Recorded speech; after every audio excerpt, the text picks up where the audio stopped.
Recordemos el esquema de la organización general del sistema motor que guía nuestra recorrida de este sistema.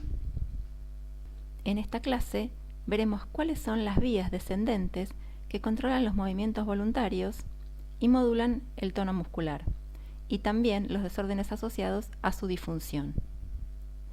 Las neuronas motoras superiores, localizadas en la corteza motora primaria, que corresponde al área 4 de Brodmann, proyectan a la médula espinal, donde hacen sinapsis con las motoneuronas inferiores, las motoneuronas alfa, que comandan la contracción muscular. Se conforma así el haz córtico-espinal o haz piramidal, dado que forma las pirámides vulvares. A ese nivel, el 90% de sus fibras se decusan al lado contralateral y conforman el haz piramidal lateral, que inerva principalmente a las motoneuronas de los músculos distales de los miembros. Esta vía tiene como función principal la de ejecutar los movimientos finos. El 10% restante de las fibras de esta vía, que forma parte del sistema ventral, inerva las motoneuronas que corresponden a los músculos axiales y participa en el control de la postura. Al igual que los sistemas sensitivos, el sistema motor tiene una organización topográfica. La representación que tiene cada área muscular del cuerpo en las motoneuronas superiores en la corteza motora primaria permite definir el homúnculo motor. La mayor representación la tienen aquellos músculos que participan en los movimientos finos, como los de las manos o la cara. En la médula espinal, por otra parte, las motoneuronas que inervan los músculos axiales ocupan la región ventromedial del asta anterior y reciben proyecciones ipsilaterales del haz piramidal ventral. En cambio, las motoneuronas que inervan los músculos distales se ubican en la zona lateral y reciben inervación de la porción contralateral del haz córtico-espinal lateral. La corteza motora primaria proyecta también a núcleos motores del tronco encefálico a través del haz córtico-nuclear, que veremos enseguida. Del núcleo rojo parte la vía rubroespinal, que se decusa en el tronco y forma parte del sistema lateral junto con el haz córtico-espinal cruzado. Por lo tanto, conduce comandos motores hacia motoneuronas laterales de la médula espinal que inervan la musculatura distal contralateral. Las otras tres vías, que se originan en el tronco, forman parte del sistema ventral y participan en el control de la postura. Estas se originan en los núcleos vestibulares, conformando la vía vestíbulo-espinal, en el tectum, conformando la vía tectoespinal, y en los núcleos reticulares, conformando la vía retículo-espinal. Los comandos motores de las motoneuronas organizadas topográficamente en la corteza se transmiten por vías paralelas a diferentes niveles del bulbo y la médula. Veamos algunos ejemplos. Las motoneuronas corticales que comandan los músculos de la cara descienden por el haz córtico-vulvar, decusando hasta su relevo en los núcleos motores de los nervios trigémino, facial e hipogloso, desde donde emergen proyecciones de motoneuronas de segundo orden hacia los músculos.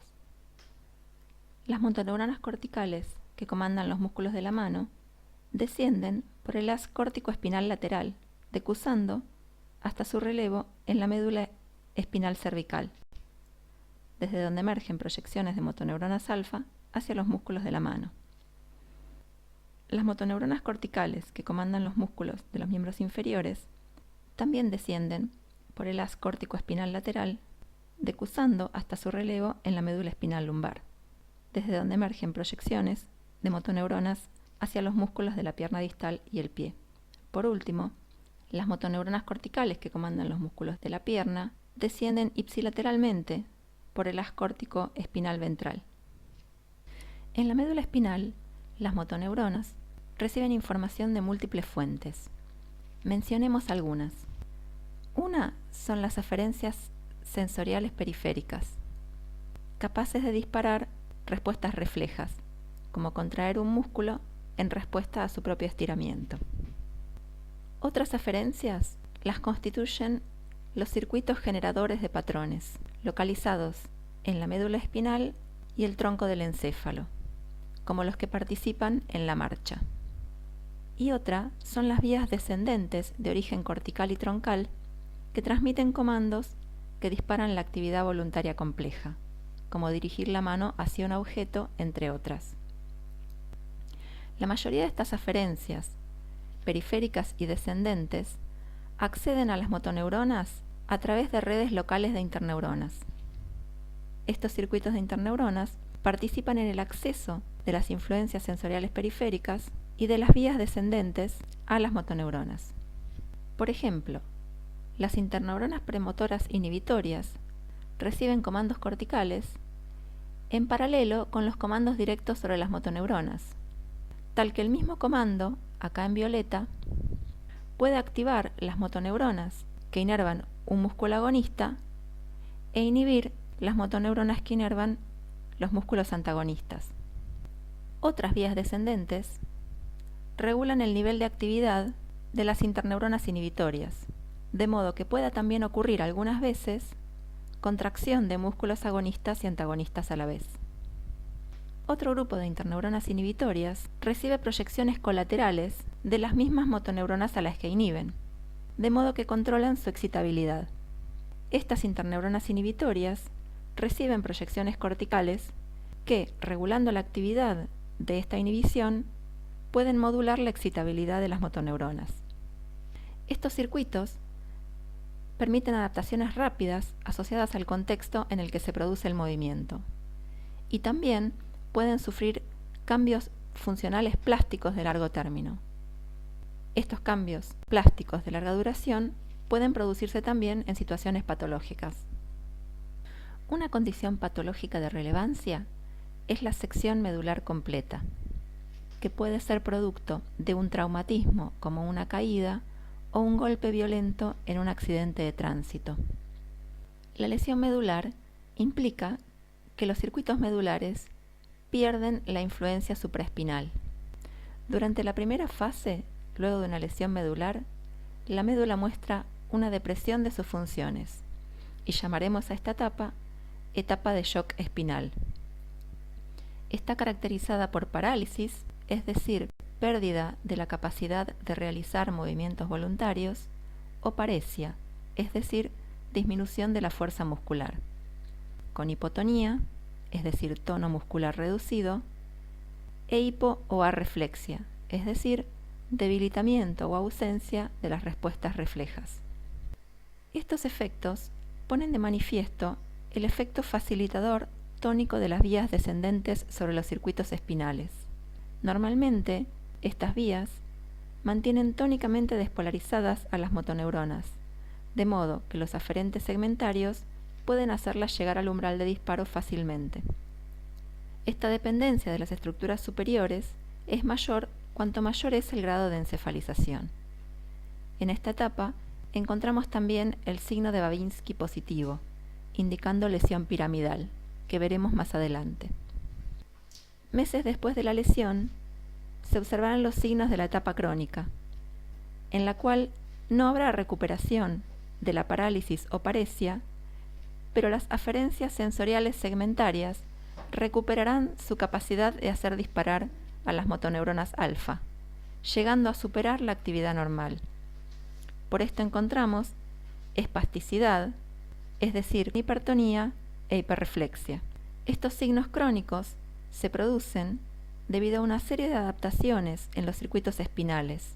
Por un lado, un aumento de la sensibilidad postsináptica al glutamato por parte de interneuronas y motoneuronas, también llamada supersensibilidad por denervación. Por otro lado, a una disminución de la actividad de los circuitos inhibitorios espinales. Y por último, al crecimiento de nuevas terminales presinápticas sensoriales sobre los territorios dendríticos que perdieron la inervación supraespinal.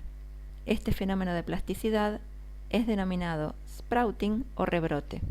Cabe destacar que el cuadro clínico será de mayor repercusión cuanto más alta sea la lesión, tal como vemos en esta figura, que indica en azul las áreas afectadas para lesiones a distintos niveles.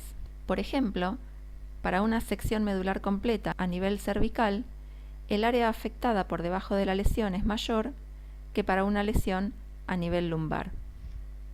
Finalmente, no debemos perder de vista que como la lesión es completa, también abarca las vías sensitivas y afecta reflejos autonómicos. En consecuencia, el cuadro también presenta anestesia bilateral por debajo de la lesión y alteración de algunas funciones autonómicas como la micción, que estudiaremos con mayor detalle más adelante. Aunque es habitual considerar que las fibras córtico-espinales median toda la actividad motora voluntaria, la lesión selectiva del haz piramidal produce déficits limitados a la musculatura más distal. Lorenz y Kuipers estudiaron los efectos de lesiones selectivas del haz corticoespinal sobre el rendimiento motor en monos. Notaron una importante debilidad en miembros superiores y alteración en los movimientos independientes de los dedos, llamado también fraccionamiento digital, mientras que la capacidad de prensión permanecía conservada. Como se puede apreciar en esta figura, después de un corte bilateral del tracto piramidal, el mono solo puede retirar la comida agarrándola con toda la mano en vez de usar sus dedos, índice y pulgar, de manera independiente. Los investigadores observaron que la lesión selectiva del haz rubroespinal en monos tiene escasas consecuencias sobre la actividad motora somática, pero que la lesión conjunta del haz córticoespinal y rubroespinal produce un déficit mayor que la de cualquier fascículo por separado.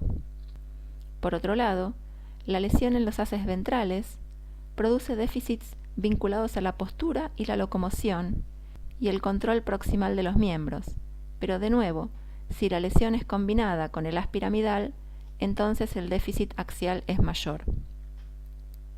Estos efectos ponen de manifiesto el procesamiento en paralelo de la información, tal que las lesiones selectivas de una vía descendente pueden producir un déficit sutil por la compensación de la función que ejercen otros sistemas, pero la lesión de más de una vía produce un déficit mayor que cada una por separado. En el ser humano ocurren raramente lesiones restringidas a las pirámides vulvares y presentan déficits semejantes con hipotonía e hiporreflexia. En cambio, lesiones a nivel de la cápsula interna, que daña la mayoría de las fibras que provienen de la corteza, generan déficits mucho más severos que pueden llegar a la parálisis completa de los miembros contralaterales. Esto podría deberse al efecto facilitador que tienen las proyecciones corticales sobre sistemas descendentes del tronco encefálico. Una lesión de la cápsula interna produce un cuadro de hemiplegia con espasticidad que llamamos síndrome piramidal. El síndrome piramidal es una de las presentaciones clínicas más frecuentes entre las lesiones de la neurona motora superior y suele ser el resultado de un accidente cerebrovascular. Aunque se lo conoce con este nombre, la lesión no es exclusiva de la vía córtico-espinal y compromete al resto de las vías descendentes motoras que se originan en uno de los dos hemisferios cerebrales. Inicialmente, el paciente presenta signos por ausencia del efecto facilitador tónico de las vías descendentes sobre la médula. Entonces tendremos parálisis, que será una hemiplegia densa si se trata de una lesión unilateral en la cápsula interna, o paresia, que será hemiparesia si afecta la mitad del cuerpo. Observaremos también hipotonía e hipo o arreflexia, y signo de Babinski, muy característico de la lesión piramidal. Veamos en qué consiste este último. Normalmente, la estimulación de la cara externa de la planta del pie en los adultos y niños mayores a 1 año produce flexión plantar de los dedos, pero en los pacientes con lesión de las neuronas motoras superiores se produce una respuesta que consiste en la flexión dorsal o extensión del primer dedo y una apertura en abanico del segundo al quinto dedo. En este caso, decimos que el paciente presenta signo de Babinski positivo. Al cabo de unas 4 semanas de la lesión, aparecen los signos y síntomas crónicos del síndrome piramidal. Continuará la hemiplegia o hemiparesia, pero las aferencias sensoriales segmentarias recuperarán su capacidad de hacer disparar a las motoneuronas alfa produciendo hipertonía, hiperreflexia y clonus, que veremos en unos minutos. Este conjunto de signos se conoce como espasticidad. Seguirá también presente el signo de Babinski positivo.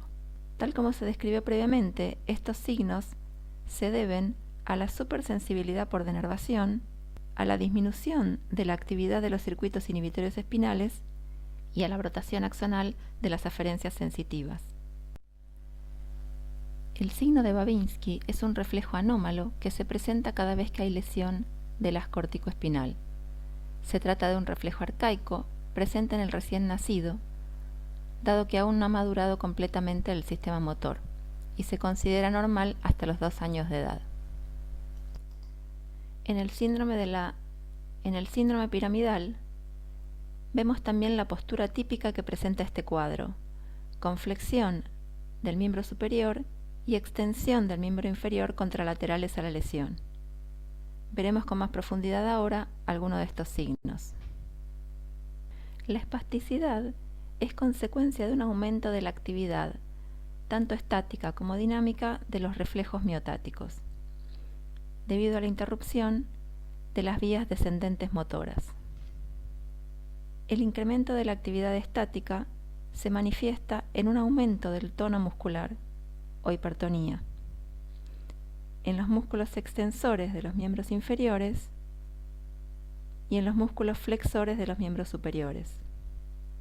Típicamente, la resistencia es mayor cuanto más rápido es el movimiento que se intenta imponer.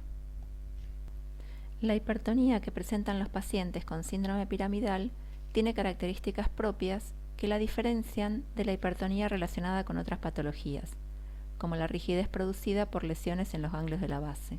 Se puede observar resistencia ante la movilización pasiva del miembro afectado, como se ve en este video. Esta resistencia suele aumentar con la velocidad de la movilización y puede ceder bruscamente, de modo que el examinador obtiene repentinamente un gran desplazamiento articular. Este fenómeno es conocido como signo de la navaja.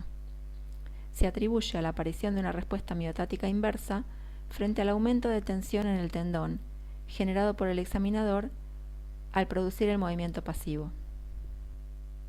El aumento de la actividad dinámica del reflejo miotático en el síndrome piramidal se manifestará como respuesta refleja, excesiva, es decir, hiperreflexia, evocada al golpear el tendón de un músculo, provocando también la respuesta simultánea de sus sinergistas. También se observa una respuesta repetitiva al estiramiento brusco y sostenido de un músculo, fenómeno que se denomina clonus. Los músculos afectados dependerán del nivel de la lesión.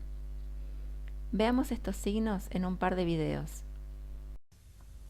En este paciente podemos ver la respuesta exacerbada al golpe del tendón del músculo cuádriceps de la pierna derecha comparada con la respuesta de la pierna izquierda.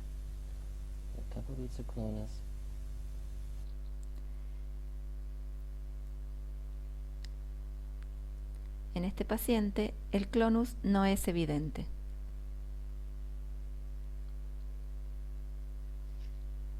En este segundo paciente, vemos una respuesta de clonus que se manifiesta al estimular con el martillo el tendón de Aquiles, produciendo sacudidas del soleo y gemelos que determinan el movimiento del pie. Esta respuesta se puede desencadenar también al movilizar rápidamente el pie. La hipertonía extensora explica en parte el patrón locomotor de estos pacientes, llamado marcha en segador o en guadaña. El tobillo y la rodilla permanecen extendidos, lo que genera el arrastre del pie por el piso en forma de arco, como se muestra en las fotos de abajo. Vimos que los pacientes con síndrome piramidal tienen una postura particular con extensión de miembros inferiores y flexión de miembros superiores. Pero ¿cómo se mantiene la postura?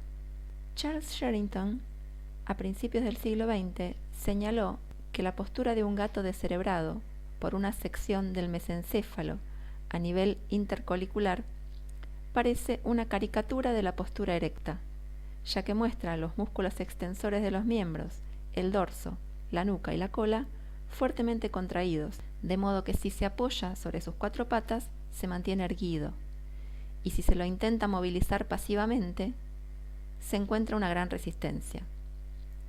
Primero, Sherrington demostró que la rigidez era de origen reflejo, al verificar que la sección de las raíces dorsales de la médula la abolía. Luego, observó que cuando la sección es a nivel espinal, en cambio, el gato no adopta espontáneamente una postura que pueda sostenerlo contra la acción de la gravedad. Esto lo llevó a pensar que las estructuras críticas que sostienen la actividad tónica antigravitatoria se encuentran en el tronco encefálico. En este esquema podemos ver las estructuras que controlan el tono extensor. La formación reticular actúa primariamente regulando la sensibilidad de los reflejos miotáticos a través de acciones sobre las motoneuronas gamma. La formación reticular pontina o protuberancial actúa sobre las motoneuronas gamma de los músculos antigravitatorios, es decir, los músculos que nos mantienen erguidos, que extienden la columna, y también los extensores de los miembros. Ejercen su efecto aumentando la sensibilidad de los reflejos de estiramiento y por lo tanto el tono de estos músculos. La formación reticular vulvar ejerce el efecto opuesto, ya que inhibe a las motoneuronas gamma de los músculos extensores. Un correcto balance de estas estructuras se refleja en una postura antigravitatoria adecuada. La corteza cerebral y también el cerebelo influyen de manera tónica sobre este balance. Los núcleos vestibulares actúan sobre interneuronas excitatorias que estimulan a las motoneuronas alfa de los músculos extensores. Por otra parte, el núcleo rojo actúa sobre los músculos flexores de los miembros superiores, es decir, sobre las motoneuronas dorsolaterales de la médula. La influencia de la corteza es tan importante sobre este núcleo que algunos investigadores lo consideran parte del sistema piramidal, llamándolo haz córtico rubro espinal. Cuando ocurre una lesión cerebral en el humano a nivel mesencefálico, se produce una postura de descerebración, tal como observaba Sherrington en el gato. Esta postura se caracteriza por hiperextensión de miembros inferiores, tronco y cuello, y extensión y pronación de miembros superiores. El motivo de esta extensión es la espasticidad, aunque en la clínica la llamamos rigidez por descerebración. Como dijimos, la espasticidad es consecuencia de un aumento de la actividad tanto estática como dinámica de los reflejos miotáticos. Esto se debe a que, ante una lesión mesencefálica, por un lado se pierde el control inhibitorio cortical sobre la formación reticular pontina, favoreciendo su efecto excitatorio sobre las motoneuronas gamma extensoras. Y por otro lado, se pierde el control excitatorio cortical sobre la formación reticular vulvar, desfavoreciendo su efecto inhibitorio sobre estas motoneuronas. Así, al interrumpirse la influencia de la corteza sobre la formación reticular, se produce un desbalance a favor de la función extensora.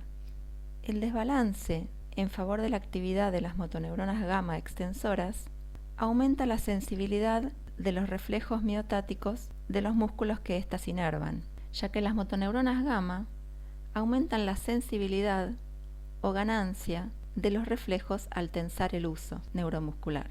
Al hacerlo, la señal sensorial aferente producirá una mayor activación de las motoneuronas alfa, generando hipertonía e hiperreflexia. La sección de las raíces dorsales reduce la rigidez por descerebración, ya que en este caso, la aferencia sensorial exacerbada sobre las motoneuronas alfa desaparece. Debido a que en este caso, la hipertonía era mantenida por el reflejo miotático sensibilizado por la actividad excesiva de las motoneuronas gamma, se le suele llamar rigidez o hipertonía gamma.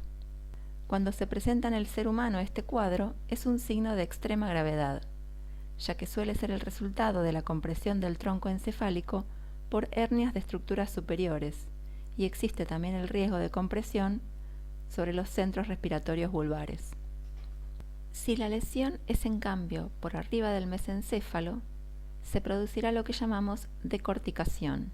y producirá una postura como la que vemos aquí, con hipertonía extensora, como la que vemos en casos de descerebración, pero con flexión de los miembros superiores.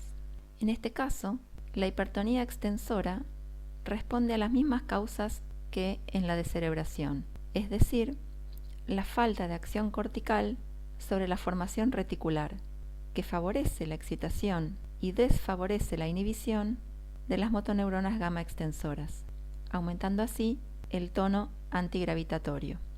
La posición en flexión de los miembros superiores se explica porque, en contraste con las lesiones que producen descerebración, en esta lesión se mantiene la integridad del núcleo rojo y su proyección rubroespinal, tanto sobre motoneuronas gamma como alfa de la porción dorsolateral de la médula espinal. Esta proyección tiene un efecto facilitador sobre el reflejo miotático de los músculos flexores de los miembros superiores, produciendo así hipertonía flexora de miembros superiores. En este video vimos cómo se relacionan las vías descendentes motoras con las motoneuronas alfa y los circuitos mediante los cuales éstas controlan a los músculos esqueléticos. Vimos que la integridad de las vías descendentes formadas por las neuronas motoras superiores es fundamental tanto para la generación de los movimientos voluntarios como para mantener un tono muscular adecuado, y que las alteraciones del tono también se traducen en posturas anormales. Cuando se producen lesiones en las neuronas motoras superiores, se presentan los signos y síntomas típicos del síndrome piramidal. La causa más frecuente son los accidentes cerebrovasculares, que comprometen parte de alguno de los hemisferios cerebrales y producen las manifestaciones clínicas en un hemicuerpo, con o sin pérdida inicial de la conciencia. Cuando se ven afectadas las conexiones con el tronco encefálico y el compromiso es por arriba del núcleo rojo, estaremos frente a un cuadro de decorticación. Y si el cuadro avanza y se compromete el tronco por debajo del núcleo rojo, estaremos frente a un cuadro de descerebración. Estos cuadros, además de manifestar las alteraciones motoras, cursan con pérdida de la conciencia. Las lesiones de las vías descendentes motoras a nivel de la médula espinal no comprometen la conciencia y causan un síndrome piramidal uni o bilateral según la lesión. Cuando la lesión es aguda y se produce en forma bilateral, hablamos de shock espinal o medular.